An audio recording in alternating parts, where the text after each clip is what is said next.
So students, I hope you have seen the previous video where I have drawn the image for a point object. Now in this video I will show you how to draw the image for a extended object. Now to draw the image for the extended object, the first thing that we need is to draw the mirror. So how to draw the mirror? Again I will take a straight line. I'll take a straight line, something like this. Okay, and draw the hatching. This hatching represents the which side is the silver side and which side is the reflecting side. So by this hatching I come to know this bottom side is the reflecting side and the top side is the silver side. And what is reflecting side and silver side?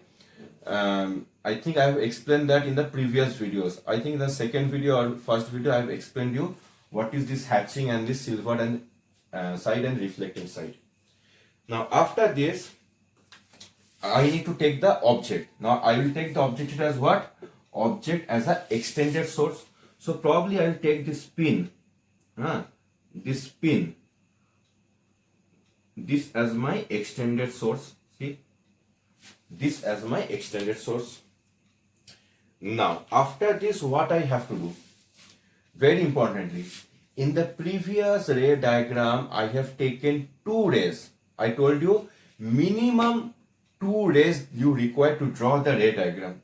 In the previous one I have taken 2, but for this extended source I'll take 4 rays. So that you don't get confused, I'm going to use this red and blue color.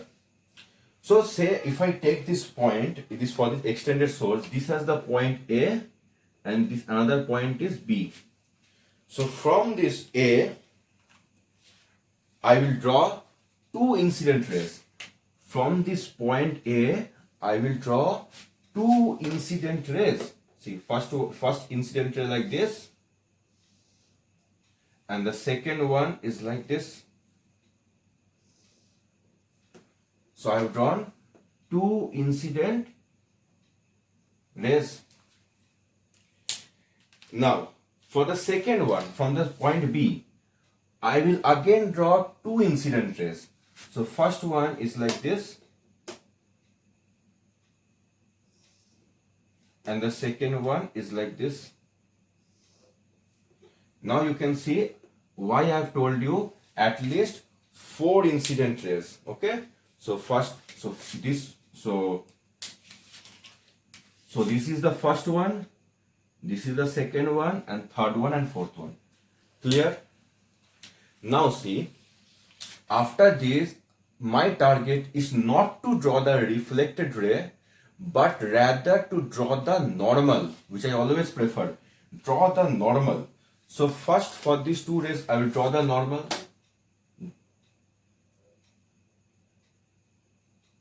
And for this one also, I will draw the normal.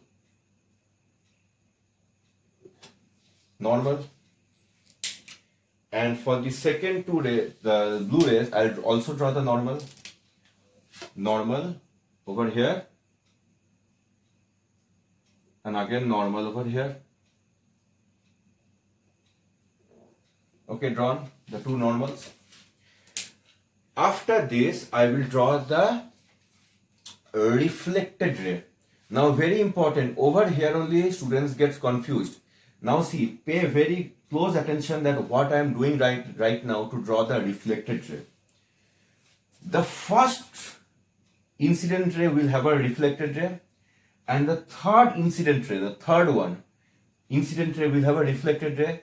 The first reflected ray and the third reflected ray will come together, will join together. Okay, now see the first reflected ray is like this,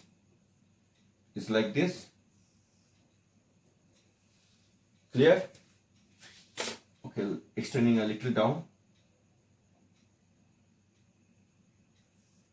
This is my first reflected ray, and this is the second reflected ray that I am having. Okay, this is the second reflected ray I am having.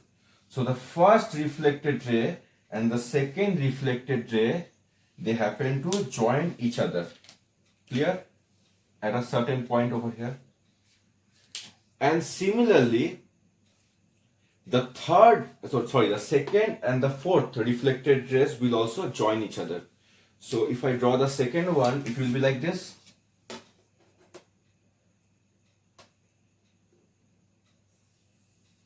Second reflected ray and the fourth one.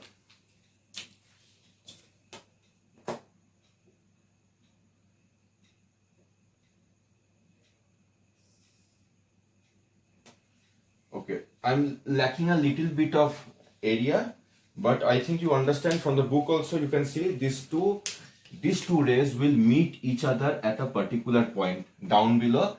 They will meet each other. So you can see what I need you to understand is that the first incident ray will have a reflected ray, and the third incident ray, this third one, will have a reflected ray. The first and the third meet each other at a particular point, and similarly the second reflected ray and the fourth reflected ray, they both meet each other at a particular point. So don't get confused over here. While they're coming, the incident rays and the reflected ray come individually, but when they reflect, the first and the third join together and the second and the fourth join together. Now you have to see that how to draw the image. As I have told you in the previous video only, how to draw the image. The images are drawn when the reflected rays are extended backward. I'm repeating myself once more.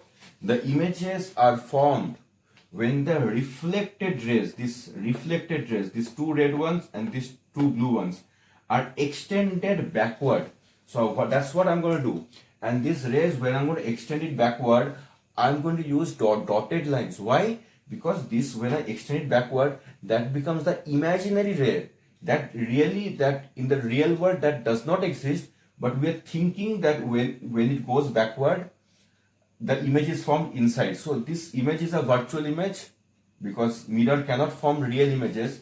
So the image that will be formed is a virtual image, and virtual images are always formed by virtual rays. So these rays which are going inside the mirror, those are not real rays, those are virtual rays. So I extend these rays backward. Now see the red one, I'm extending it backward and I'm using a dotted line. Similarly over here.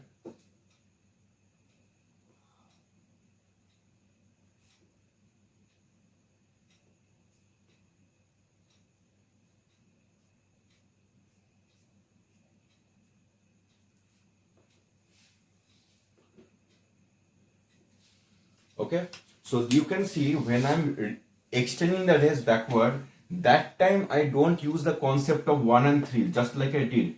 When I'm reflecting it backward, I use the concept of the two red rays, or the first and the second reflected ray are going backward and meeting at a point. That time I don't use the concept of 1 and 3. This is only used while drawing the reflected ray. While extending the reflected ray backward, that time I use normal procedure 1 and 2.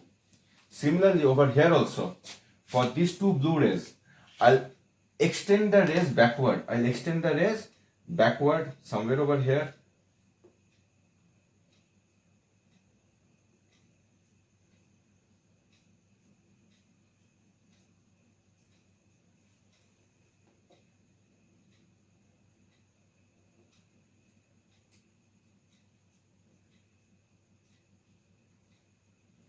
So I extended the rays, you can see I extended the rays backward. So when I extended the rays backward, this is the point A actually, this is my point actually A, and this is the point B. But since the points cannot be represented by the same, see these are two different points. This is one point and this is another point. So but representing A, so I'll use a different annotation, A dash. Similarly over here, B dash. So this A dash represents this point A, and this B dash represents this point B. and I will join this A dash and B dash by a line, and this is the image, this is the object, this AB is the object, and this A dash B dash is the image. So that is how you form the image by a extended source. I hope it is clear to you. And obviously you know that this distance from the mirror to this distance, object distance, is equal to the mirror to the image distance. So which I already discussed in the previous video only. But how to draw the ray diagram for extended source, this is the procedure. I am telling you, if you have understood the video, very good. If you haven't understood, you just see this part where the first and the third ray meet each other and the second and the fourth ray meet each other. And one thing, where is the person's eye? The person's eye is over here, okay? From here, he is seeing the object. So the object is over here, the person is over here, the object is over here, the person is over here, the person will see the image inside the mirror. So this is the image, and how he is going to see? He is going to see by this ray diagram. This is the internal part. That is how this person sees this image. So I hope you understood this point, how to draw the image for an extended object. Now in the next video, we are going to discuss what is actually lateral inversion. So next concept will be lateral inversion. But yes, but before going to the lateral inversion, we need to know certain characteristics of the image. This image which is formed for this object has some characteristics, has some properties. And what are those? We are going to learn one by one. So there are basically 5 characteristics. First thing, this image which is formed, that is not a real image.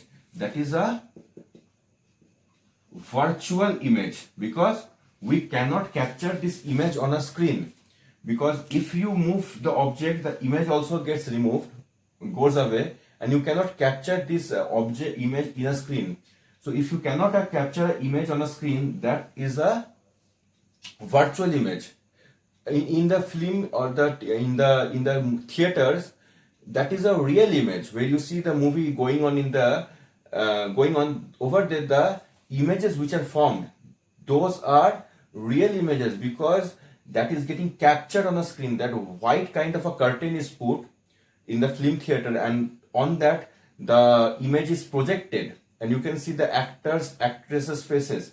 So means what? Those are the images, and we are getting to form, and we can form that on the screen. Means what? That images are now captured or formed on the screen. So those are real images.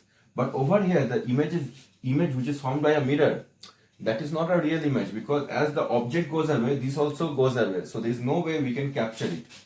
So this is a virtual image. Second thing, it is a erect. The second point is a erect. Erect means straight. Suppose the object, like if I am the object, my head is on the top and my legs are at the bottom. When I see my image, over there also I get to see the head on the top and legs on the bottom. Opposite, I don't see that the legs becomes on the top and the head is on the bottom. No, I don't see like that way.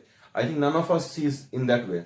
So I see myself in an erect way inside the mirror, head on the top and the legs on the bottom.